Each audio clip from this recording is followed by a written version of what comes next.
नमस्कार।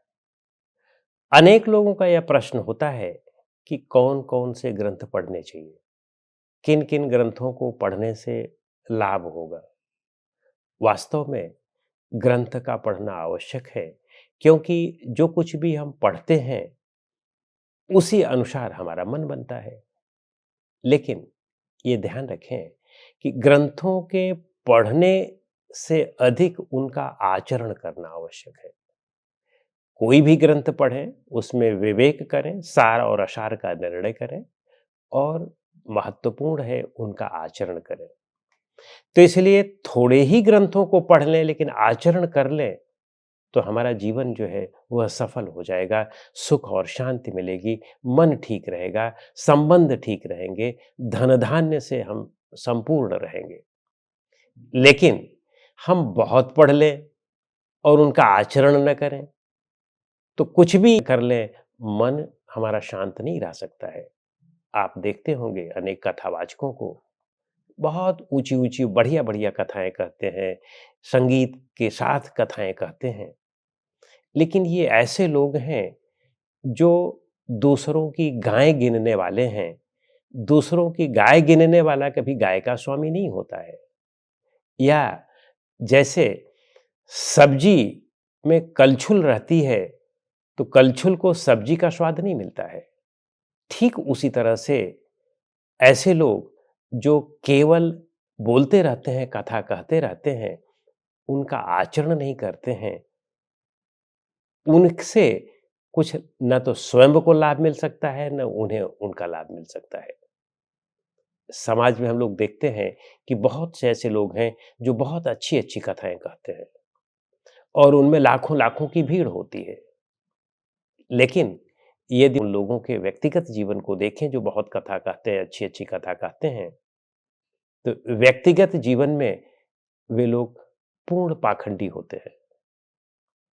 ऐसा नहीं है कि सब ऐसे हैं, लेकिन 99% के साथ ऐसा होता है कि पाखंडी होते हैं। कहते कुछ हैं, करते कुछ हैं।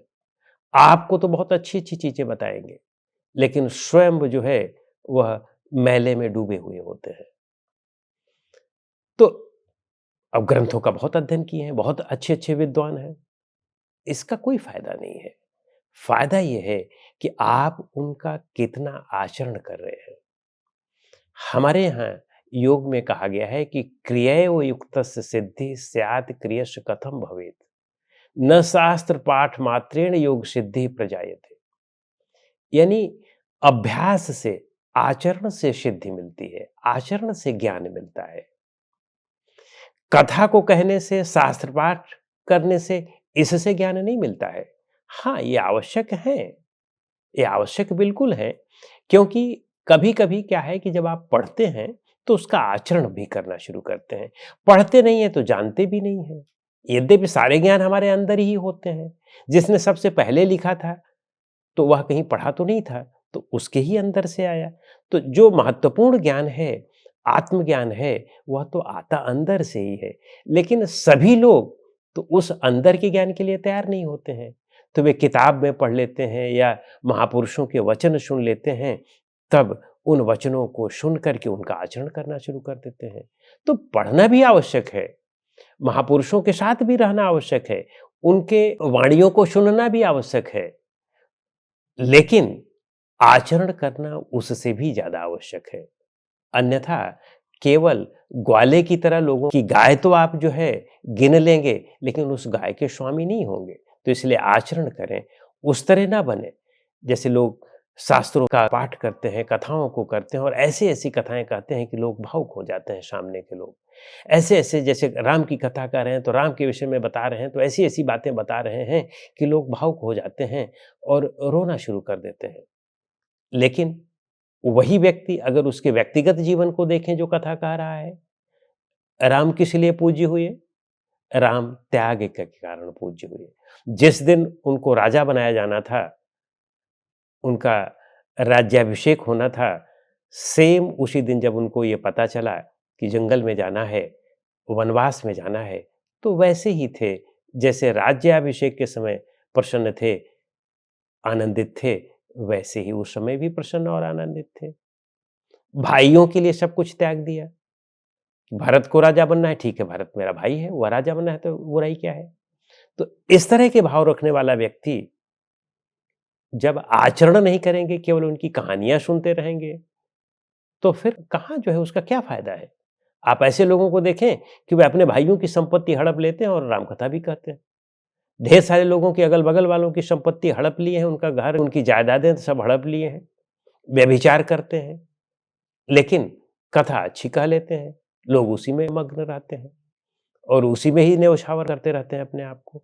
मेरा ये कहने का मतलब नहीं है कि कथा ना सुनी जाए, लेकिन मेरा ये कहने का मतलब है कि आचरण अधिक किया जाए और आचरण अगर आप कर लेते हैं, तो आप उन कथावाचकों से श्रेष्ठ हैं, तो वहाँ जाने की भी आवश्यकता भी क्या है? और ठीक है, अगर मान लो जाने की इच्छा है तो जाएँ भी, लेकिन महत्वपूर्ण आचरण है और आचरण स्वयं के ही करने से आएगा, दूसरे के करने से आपको उसको लाभ नहीं मिलने वाला है।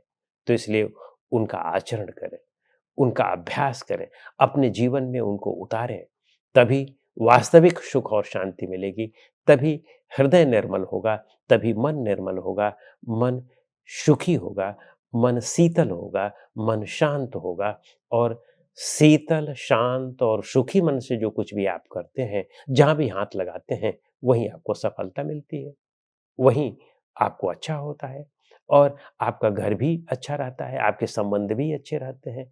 ऐसा नहीं है कि ऐसे लोगों का अर्थ ठीक नहीं रहता है, अर्थशास्त्र ठीक नहीं रहता है, नहीं। ऐसे लोगों के पास धन भी रहता है, धन भी होता है, लेकिन वह अपने उद्योग से कमाते हैं, किसी को ठग करके, किसी को मूर्ख बना के नहीं कमाते हैं, अपने उद्योग से कमाते हैं।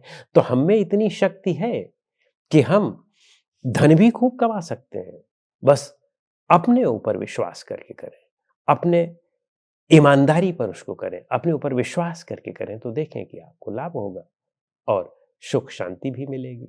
तो इसलिए इस बात का ज़रूर ध्यान रखें कि आचरण ज़्यादा महत्वपूर्ण है, अध्ययन से ज़्यादा आचरण महत्वपूर्ण है, लेकिन इसका यह मतलब नहीं है कि अध्ययन महत्वपूर्ण नहीं है, अध्ययन से ही आचरण के लिए भी प्रवृत्ति जगती है। लेकिन केवल आप उसको पढ़ते रहें, पुस्तकों को पढ़ते रहें और आचरण न करें, तो बस उसी तरह से है कि जैसे गधे के ऊपर किताब लाद दी जाए। गधे के ऊपर किताब लाद देने से गधा ज्ञानी नहीं हो सकता है। तो इसीलिए ज्ञानी बनना है हमें, तो किताब भी लादो और ज्ञानी भी बनो। नमस्कार।